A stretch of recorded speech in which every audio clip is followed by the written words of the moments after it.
Hello दोस्तों, आज हम लोग स्टार्ट करेंगे वस्तुनिष्ठ प्रश्न लूसेंट का चैप्टर 2। तो पहला क्वेश्चन है, वस्तु को गर्म करने पर उसके अणुओं में क्या होता है। अगर कोई वस्तु है उसको गर्म करेंगे तो उसका क्या होगा, चाल बढ़ जाएगी। वस्तु की जो है अणुओं की चाल है, अणु जो है वो तीव्र गति से चलने लगेगी। दूसरा क्वेश्चन क्या है, किसी वस्तु का ताप किसका सूचक है। किसी वस्तु का ताप उसके अणुओं के औसत गतिज ऊर्जा का सूचक है। तीसरा क्वेश्चन क्या है, वस्तु का ताप सूचित करता है कि संपर्क करने पर ऊष्मा जो है वो अपेक्षाकृत कम ताप की वस्तु में उस वस्तु से प्रवाहित होगी। तीसरा क्वेश्चन क्या है कि चौथा क्वेश्चन क्या है, किसी वस्तु के ताप में वृद्धि का अर्थ है कि अगर कोई वस्तु है उस पर हम लोग ताप दे रहे हैं तो क्या होगा, उसका ऊष्मीय ऊर्जा जो है वो बढ़ जाएगी, उसकी ऊष्मीय ऊर्जा जो है वो बढ़ जाएगी। पाँचवा नंबर क्वेश्चन क्या है, पाँचवा नंबर क्वेश्चन है कि जब किसी वस्तु को ठंडा किया जाता है तब उसके अणुओं ठंडा करेंगे, जैसे ताप देते हैं तो उसका अणु जो है वो अणुओं की गति जो है वो बढ़ जाती है। वैसे ही वस्तु को अगर ठंडा करेंगे तो ठीक उसकी उल्टा होगा। क्या होगा कि वस्तु को ठंडा करेंगे तो उसकी चाल जो है वो घट जाएगी। ऊष्मा एक प्रकार का ऊर्जा है जिसे कार्य में बदला जा सकता है। इसका प्रत्यक्ष प्रमाण सबसे पहले किसने दिया था, तो इसका प्रत्यक्ष प्रमाण सबसे पहले रदरफोर्ड ने दिया था। नेक्स्ट क्या है, क्वेश्चन नंबर 7। क्वेश्चन नंबर 7 बोल रहा है कि किस वैज्ञानिक ने सर्वप्रथम बर्फ के दो टुकड़ों को आपस में घिसकर पिघला दिया। मतलब दो बर्फ़ का टुकड़ा लिया, उसको आपस में घिसा और घिसने पर पिघल गया। तो सबसे पहले किसने ये प्रयोग किया था, तो ये डेवी ने सबसे पहले प्रयोग किया था। आठवां क्वेश्चन क्या है, जब कभी कार्य ऊष्मा में बदलता है या ऊष्मा कार्य में बदलती है तो किए गए कार्य व उत्पन्न ऊष्मा का अनुपात एक स्थिरांक होता है जिसे ऊष्मा का यांत्रिक तुल्यांक कहते हैं। इसका मान क्या होता है, देखिए अगर हम लोग जूल प्रति कैलोरी में लिखेंगे तो 4.186, अगर हम लोग जूल प्रति किलो कैलोरी में लिखेंगे तो 4186 जूल, 4186 जूल प्रति किलो कैलोरी। और अगर हम लोग अर्ग प्रति कैलोरी में लिखेंगे तो 4.186 इंटू 10⁻7 अर्ग होगा। नेक्स्ट क्वेश्चन है, निम्न में से कौन सा सही है, तो इसमें से सही क्या है, कार्य बटा ऊष्मा बराबर जूल होता है, कार्य बटा ऊष्मा बराबर जूल। नेक्स्ट क्वेश्चन है, जब कुछ पानी का लगातार मंथन करते हैं, अगर कोई पानी है उसको हम लोग कुछ पानी है तो उसको हम लोग अगर मंथन कर रहे हैं तो उस पर क्या कर रहे हैं हम लोग, गतिज ऊर्जा यांत्रिक ऊर्जा का कार्य कर रहे हैं, यांत्रिक ऊर्जा दे रहे हैं तो ताप बढ़ जाती है। क्यों, क्योंकि यांत्रिक ऊर्जा का रूपांतरण ऊष्मीय ऊर्जा में होता है। यांत्रिक ऊर्जा हम लोग दे रहे हैं तो उसमें क्या हो रहा है, ऊष्मीय ऊर्जा उत्पन्न हो रही है। 11 नंबर क्वेश्चन है, वाष्प इंजन में उबलते हुए जल का तापमान किस कारण से उच्च हो सकता है। तो वाष्प इंजन में उबलते हुए जल का तापमान जो है वो बॉयलर के अंदर उच्च दाब के कारण उत्पन्न होता है। शीतकाल में हैंडपंप का पानी गर्म होता है क्योंकि पृथ्वी के तापमान वायुमंडल के तापमान से अधिक होता है। पृथ्वी का मतलब भीतर का तापमान, मतलब भूमिगत, भूमि के नीचे जाएंगे तो क्या होगा, उसके भीतर का तापमान जो है वो ऊपरी जो वायुमंडल है उसका तापमान अधिक होता है। नेक्स्ट क्वेश्चन क्या है, एसआई सिस्टम में केल्विन का एसआई सिस्टम में तापमान की इकाई क्या है, एसआई सिस्टम में तापमान की इकाई है केल्विन, एसआई सिस्टम में तापमान की इकाई है केल्विन। नेक्स्ट क्वेश्चन क्या है, इनमें से कौन सा ऊष्मा का मात्रक नहीं है। तो ऊष्मा को हम लोग कैलोरी में, किलो कैलोरी में और हम लोग जूल में भी माप सकते हैं। तो ये तीनों में हम लोग माप सकते हैं, लेकिन डिग्री सेल्सियस में हम लोग ऊष्मा को नहीं माप सकते। ताप का मात्रक क्या है, ताप का ऐसा ही मात्रक है केल्विन। 1 किलो कैलोरी ऊष्मा का मान होता है 4.2 इंटू 10⁻3 जूल, 4.2 इंटू 10⁻3 जूल या 10 का क्यूब जूल।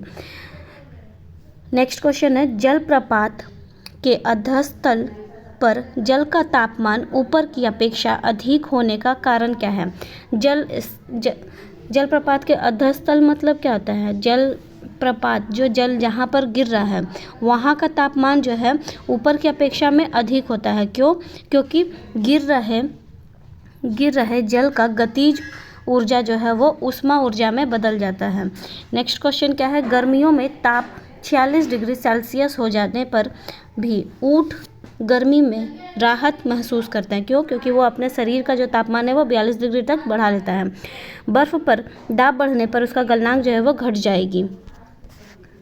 नेक्स्ट क्वेश्चन है, गैस तापमापी द्रव तापमापियों की तुलना में ज़्यादा संवेदी होते हैं क्योंकि गैस का प्रसार जो है वो प्रसार गुणांक अधिक होता है।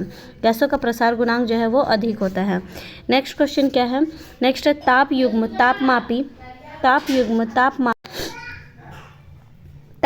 तापमापी किस सिद्धांत पर आधारित है? ताप युग्म तापमापी सीबेक के प्रभाव पर आधारित है। अत्यधिक ऊंचे तापों की माप की जाती है पूर्ण विकिरण उत्तापमापी से। मतलब जैसे सूर्य का उदाहरण ले लेते हैं तो सूर्य की जो रोशनी है उसका जो सूर्य की जो ताप है उसको हम लोग किससे नाप सकते हैं? पूर्ण विकिरण उत्तापमापी से, जो 800 डिग्री सेल्सियस से अधिक होना चाहिए। उससे कम अगर होगा तो पूर्ण विकिरण उत्तापमापी नहीं कहलाएगा, पूर्ण विकिरण उत्तापमापी से नहीं नापा जाएगा। नेक्स्ट क्वेश्चन है, पूर्ण विकिरण उत्तापमापी किस सिद्धांत पर कार्य करता है? तो स्टीफन के नियम पर आधारित है।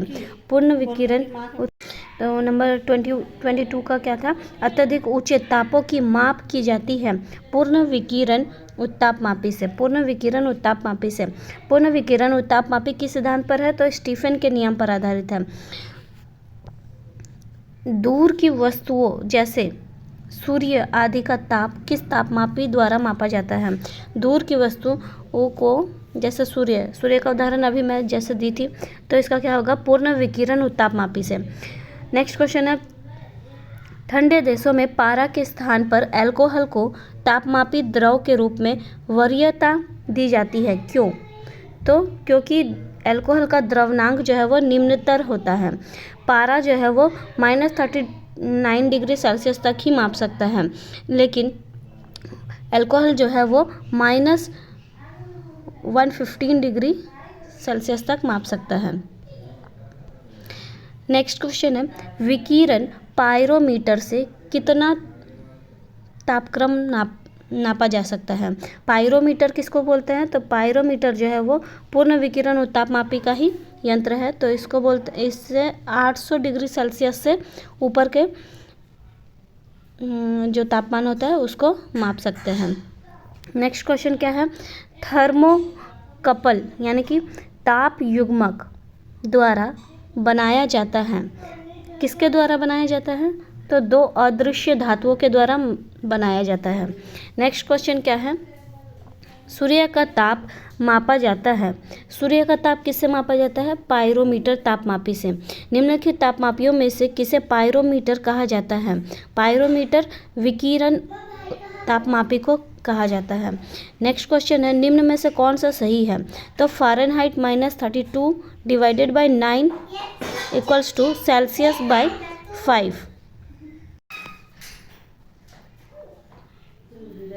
फ़ारेनहाइट -32 डिवाइडेड बाय 9 कैसे आया?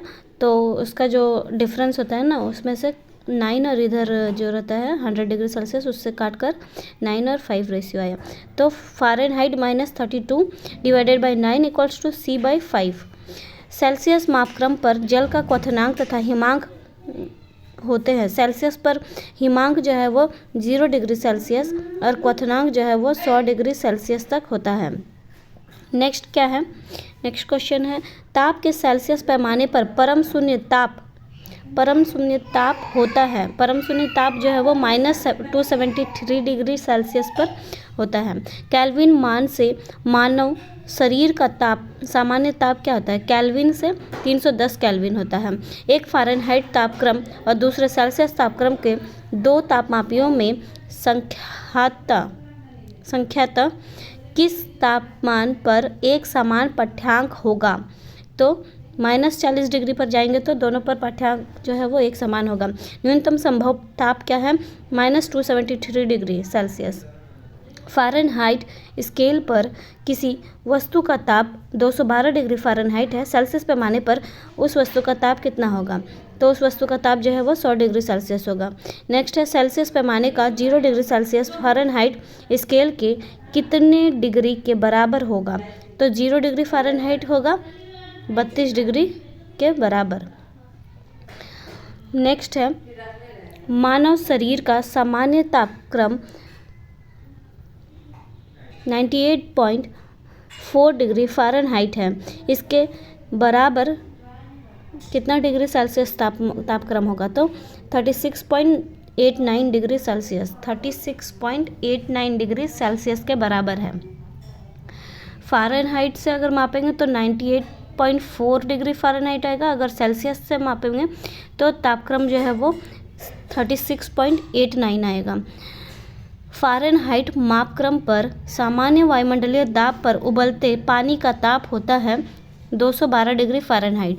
दिल्ली में जल का क्वथनांक 100 डिग्री सेल्सियस है, तो मसूरी में जल का तापमान क्या होगा? 100 डिग्री सेल्सियस से कम होगा। एक मनुष्य का तापक्रम 60 डिग्री सेल्सियस है, तो उसका तापक्रम फ़ारेनहाइट में क्या होगा? फ़ारेनहाइट में 140 डिग्री होगा। किसी मनुष्य के शरीर का तापक्रम सामान्य तापक्रम होता है, सामान्य तापक्रम क्या होता है? 98 डिग्री फ़ारेनहाइट। तप्त जल के थैलों में जल का प्रयोग किया जाता है क्योंकि इसकी विशिष्ट ऊष्मा अधिक होती है। नेक्स्ट है धातु की चायदानी में लकड़ी के हैंडल क्यों लगाए जाते हैं? क्योंकि लकड़ी जो है वो ऊष्मा का कुचालक है। लकड़ी जो है वो ऊष्मा का कुचालक है। अगर धातु को गर्म करेंगे और पूरा ही धातु का रहेगा तो क्या होगा? धातु का पूरा रहेगा तो सब गर्म हो जाएगा, फिर पकड़ नहीं पाएंगे, तो इसलिए वहाँ पर हैंडल जो है वो लकड़ी का लगा दिया जाता है। नेक्स्ट क्वेश्चन है, जब गर्म पानी को मोटे कांच के ग्लास के ऊपर छिड़का जाता है तो वह टूट जाता है। क्यों? क्योंकि अचानक ही ग्लास का विस्तारित हो जाता है। नेक्स्ट क्वेश्चन क्या है? पानी का घनत्व किस ताप पर अधिकतम होता है? पानी का घनत्व 4 डिग्री सेल्सियस पर अधिकतम होता है। जब बर्फ़ को 0 डिग्री सेल्सियस से 10 डिग्री सेल्सियस तक गर्म किया जाता है, जल का आयतन क्या होता है? पहले कम होता है, उसके बाद जो है वो बढ़ने लगता है। नेक्स्ट है, यदि जल को 10 डिग्री सेल्सियस से 0 डिग्री सेल्सियस तक ठंडा किया जाए तो जल को अगर 10 डिग्री सेल्सियस से 0 डिग्री सेल्सियस तक ठंडा कर देंगे तो जल का आयतन 4 डिग्री सेल्सियस तक जो है वो कम होगा, उसके बाद बढ़ना शुरू हो जाएगा। नेक्स्ट है, साइकिल के ट्यूब अधिकांशतः गर्मियों में क्यों फट जाता है? गर्मी के कारण ट्यूब फट जाता है। ये क्वेश्चन का आंसर जो है वो ये ऐसा नहीं होना चाहिए। पूरा साइकिल में ट्यूब जो है वो अधिकांशतः गर्मियों में क्यों फट जाता है? क्योंकि जो गैसों का प्रसार के कारण ट्यूब जो है वो फट जाता है। नेक्स्ट है, शीशे की छड़ जब भाप में रखी जाती है इसकी लंबाई बढ़ जाती है परंतु इसकी चौड़ाई अव्यवस्थित होती है। नेक्स्ट है, लोलक घड़ियाँ गर्मियों में सुस्त क्यों हो जाती हैं? क्योंकि लोलक की लंबाई बढ़ जाती है जिससे इसके दोलन में इसके दोलन में लगा हुआ समय जो है वो बढ़ जाता है। दोलन में लगा हुआ समय जो है वो बढ़ जाता है। तो आज के लिए हम लोग इतना ही रखेंगे 51 नंबर क्वेश्चन तक। नेक्स्ट हम लोग इसके पार्ट 2 में पढ़ेंगे। तो आप लोगों को अगर वीडियो अच्छी लगी हो तो प्लीज़ लाइक सब्सक्राइब कर दीजिएगा। Thanks for watching.